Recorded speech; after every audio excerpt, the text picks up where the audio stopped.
Maka oleh sebab itu, puncak dari ujian dan cobaan dari Ibrahim, maka bapaknya tidak sabar atas perilaku Ibrahim yang mengajak manusia menyembah Allah dan menjauhi tagut, di antaranya patung-patung yang dibuat oleh bapaknya. Maka dia katakan, la in lam tantahi la arjumannaka wahjurni maliya. Maka wahai Ibrahim, jika sudah tidak ada waktu lagi di antara kita untuk berbasa-basi, jika kamu terus mendakwakan kepada tauhid dan menghancurkan patung-patung yang aku buat, la in lam tantahi, jika kamu tidak selesai dari perbuatan kamu itu, maknanya kembali kepada agama kita ataupun membiarkan apa yang ada pada kita, la arjumannaka. Kalimat la arjumannaka fi'lun mudhari yang mabni alal fath, karena masuknya lam taukid dan nun taukid as-sakilah, la arjumannaka. Maka di sini maknanya taukid, maknanya pasti aku akan merojami kamu. Bapak kepada anak sampai bicara, aku akan merojam kamu. Karena bukan masalah pekerjaan duniawi. Bahkan seorang bos mafia jika punya anaknya polisi, apakah akan berkata demikian? Bapak kamu menjadi bos mafia, bandar narkoba, kamu malah jadi polisi. Berapa gaji kamu? Saya bayar 1 bulan berlipat-lipat ganda dari yang kamu terima. Apakah sampai dikatakan pasti aku akan merojam kamu? Tidak. Ini karena perkara dunia yang mudah. Namun di sini perkaranya prinsipal, perkara tauhid, perkara akidah. Ibrahim mengajak kepada tauhid, apakah digaji? Nih bulanan 100 juta dakwah kepada tauhid, tidak ada.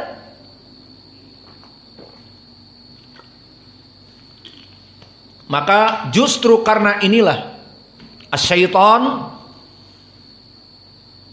mengajak kepada kekufuran dan kesyirikan, dan dia seorang rasul mengajak kepada ketauhidan dan sunnah.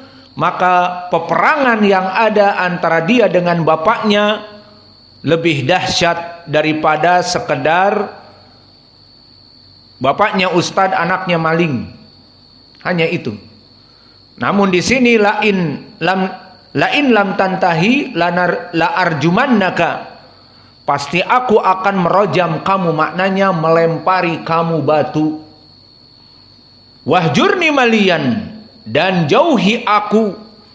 Antara kita tidak ada lagi ikatan. Maka ini ujian dari Allah Jalla wa'ala atas dakwah tahqiq at-tauhid. Maka dia dijadikan imam dikarenakan diantaranya ini. Apa jawabnya? Di dalam surat yang lain, di Shaffat misalnya, wa qala inni dhahibun ila rabbi sayahdini. Maka kalau begitu aku akan pergi meninggalkan kamu, dan aku akan datang kepada Allah. Maksudnya taat kepada Allah, tidak melaksanakan kesyirikan, dan Allah pasti akan memberikanku hidayah. Dan juga di ayat Maryam yang tadi kami sebutkan, disebutkan qala salamun alaika sa'astaghfiru laka rabbi. Maka keselamatan atas kamu wahai ayahku, dan aku akan terus meminta ampun untukmu kepada Rabbku. Maka ini ucapan Ibrahim disebutkan di dalam surat Taubah dengan ilah terus menerus Ibrahim mendoakan bapaknya karena dia tidak tahu bapaknya mati dalam keadaan musyrik kafir. Maka setelah diberitahu, maka Ibrahim tidak melaksanakan istighfar kepada bapaknya lagi. Wa makana istighfaru Ibrahimu li abihi ila an mau'idati wa'adahu iyah falamma tabayyana annahu aduwwun lillahi tabarra'a min. Maka disebutkan bahwa jenjang waktu di saat dia di dalam surat Maryam mengatakan sa'astaghfiru laka rabbi, aku akan terus mendoakan kamu wahai bapakku, meskipun kamu menyembah patung berhala, semoga Allah memberikan hidayah kepadamu. Namun sampai kapan? Sampai diberitahu oleh Allah bahwa bapak kamu Azar mati dalam keadaan penyembah berhala. Maka di saat Ibrahim diberitahu, dia pun dalam keadaan berlepas diri dari bapaknya. Dan Ibrahim seorang anak yang baik. Maka meskipun bapaknya ahlus syirik, maka dia dengan lemah lembut mendakwahi bapaknya, namun tidak basa-basi kepada agama tauhidnya. Maka di dalam hadis yang muttafaqun alaih atau diriwayatkan oleh Imam Al-Bukhari dari Abi Hurairah, suatu peristiwa yang sangat menyedihkan, lamal taqa yaumal qiyamah baina Ibrahim wa abahu Azar. Iltaqa Ibrahimu abahu Azar yaumal qiyamah. Maka bertemu dua orang yang dulu di dunia saling mencintai, anak dengan bapak, kemudian anaknya menjadi rasul, bapaknya menjadi membencinya dan mengatakan la arjumannaka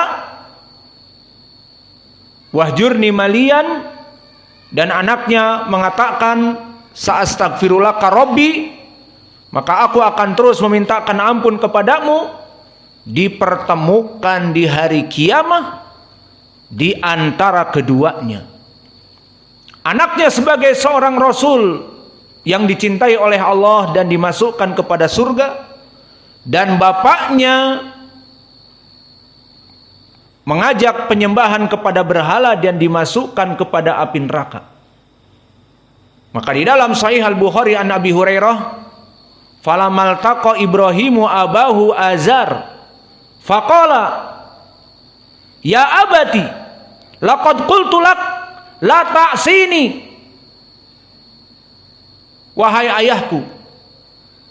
Fawajada abahu gobratun, maka penduduk ataupun orang-orang musyrik itu hitam legam wajahnya. Maka dia dapati wajah bapaknya dalam keadaan hitam legam dan terhina dan akan dilempar kepada api neraka. Pertemuan dengan Ibrahim semakin menyayat hati dari pihak keduanya. Maka berkata Ibrahim kepada bapaknya, aku telah dulu berkata kepadamu wahai ayahku, la tu'sini, jangan engkau menyelisihi aku. Aku mengajakmu untuk meninggalkan patung-patung yang kamu buat dan kamu menyembah Allah yang esa. Apa jawab bapaknya? Al-an ya Ibrahim, al-an, sekarang wahai Ibrahim, la a'sik, maka mulai detik ini wahai Ibrahim, perintahkan kepadaku, aku tidak akan pernah lagi untuk menyelisihi kamu. Maka yang namanya penyesalan selalu di akhir. Maka di akhir, di saat mau dimasukkan kepada api neraka, al-an ya Ibrahim la asik, maka sekarang wahai Ibrahim, aku tidak akan bermaksiat menyelisihi apa dari ucapanmu. Maka Allah Jalla wa'ala telah mengharamkan surga dari orang-orang yang musyrikin. Wa harramallahu al-jannata alal kafirin. Maka disebutkan di hadis, ungdur matah tarijlaik ya Ibrahim, maka lihat kepada bawah kaki kamu wahai Ibrahim. Ra'a Ibrahim al-badhih mutalattah bil bidam. Apa makna badhih? Badhih adalah hiena, tahu hiena ya? Binatang di Afrika. Bil Arabi mada? Dob. Maka ad-dob, hyena, binatang buas dalam keadaan berdarah. Maka Ibrahim melihat hyena dalam keadaan berdarah, kemudian yulqa finnar, maka dilempar ke api neraka, dan itu adalah bapaknya. Dirubah wajah dan rupanya agar Ibrahim tidak menjerit, tidak merasa bersedih. Maka sebelumnya Ibrahim telah dijanjikan oleh Allah, wahai Ibrahim, di hari kiamat kamu tidak akan bersedih. Maka Ibrahim menagih kepada Allah, ya Rabbi, qad wa'atani ala tukhzini yauma yub'atsun. Wahai Allah, engkau telah berjanji kepadaku tidak akan membuat aku sedih dan kecewa di hari kiamat. Karena hasil dakwah Ibrahim yang gencar kepada tauhid dan penderitaan Ibrahim di dunia. Fa ayyul khizya hadhihi bainal ab wal ibn ab'ad. Maka perpisahan antara anak dan bapak yang paling menyedihkan adalah aku pada hari ini.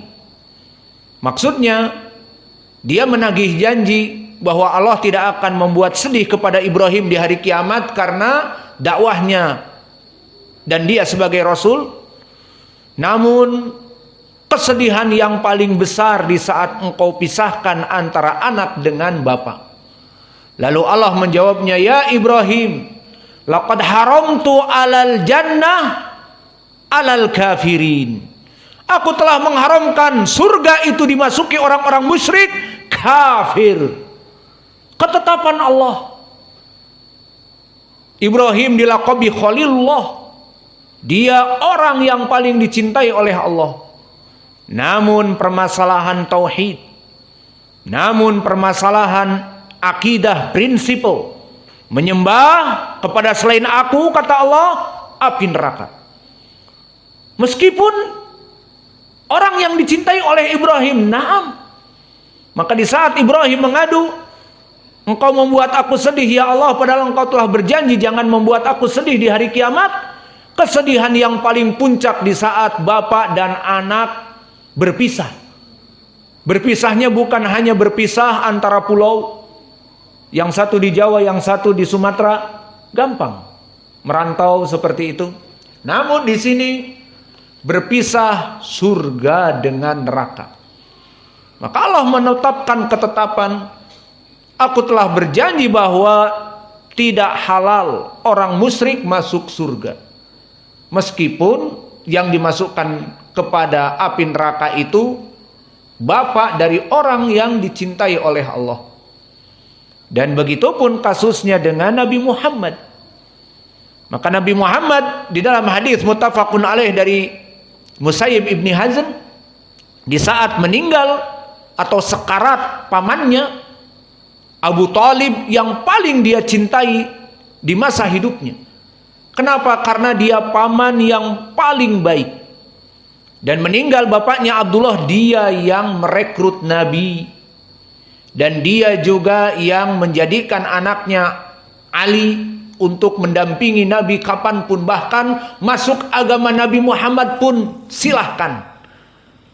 Namun Abu Talib tetap bersikukuh dengan agama penyembahan berhala. Dan ini sudah menjadi qada dan qadar. Namun poin pendalilan, Nabi sangat mencintai pamannya. Maka di hadis disebutkan bahwa Nabi mendakwahkan tauhid, qul la ilaha illallah kalimatun uhajulaka biha indallah.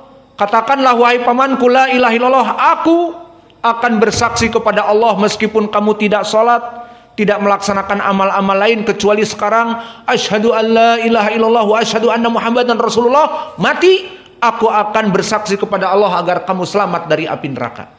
Padahal sangat mudah. Namun memang Allah tidak menginginkan orang yang dicintai Nabi Muhammad sebagai nabi